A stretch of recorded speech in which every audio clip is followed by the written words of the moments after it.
د پاکستان د پاوز نوی مشر جنرال قمر جاوید باجوه داسې مهال د پوځي چارو واګې په لاس کې اخلي چې د کشمیر پر سر له نوې ډهلي او د افغان دولت د وسلوالو مخالفینو د پټنځایونو پر سر له کابل سره د اسلام آباد اړیکې تر بل هر وخت ترینګلې دي.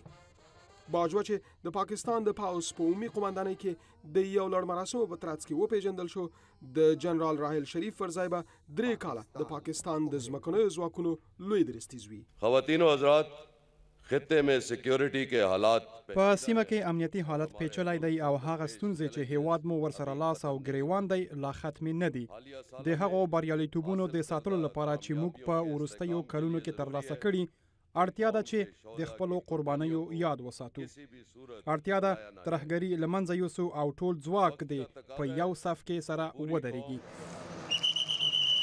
په دې وروستیو کې په اټومي وسلو سمبال د پاکستان او هند هیوادونو ترمنځ اړیکې په کشمیر کې د نښتو او ناقراریو له امله خرابې شوي دي. په یو تازه پیښه کې نن د هند تر کنټرول لاندې کشمیر کې یاغیانو د هندي ځواکونو پر یوې پوځي اډې وسلوال برید وکړ. د لومړنیو ریپورټونو له مخې 2 هندي سرتیري په دغه برید کې ټپیان شوي دي. د روانو ناقراریو په اوج کې د پاکستان د پاوز تلونکی مشر هند ته خبرداری ورکوي چې د اسلام آباد زغم دې نه آزمایي. میں بھارت پر واضح کرنا چاہتا ہوں، زه غواړم هند ته واضح کړم چې زموږ د مجبوریت او حوصلې تګلارې ته د کمزورۍ په سترګه کتل به خطرناک تمام شي.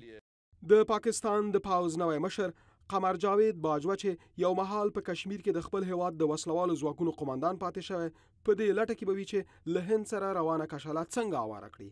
هغه به دارنګه له ترهګرۍ سره په مبارزې او په خپلې خاورې کې د افغانستان دولت وسلوالو مخالفینو ته د امن او پټنځایونو د برابرولو په څیر له سترو ننګونو سره مخامخ وي. د شمېر له مخې پاکستان د نړۍ 6م ستر پاوز لري. د پوځي چارو سربیره د دغه هیواد اردو د افغانستان او هند په تړاو د اسلام آباد بهرنۍ پالیسي هم تنظیموي. احمد شکیب دوست، د امریکا غږ آشنا ټلویزیون، واشنگټن.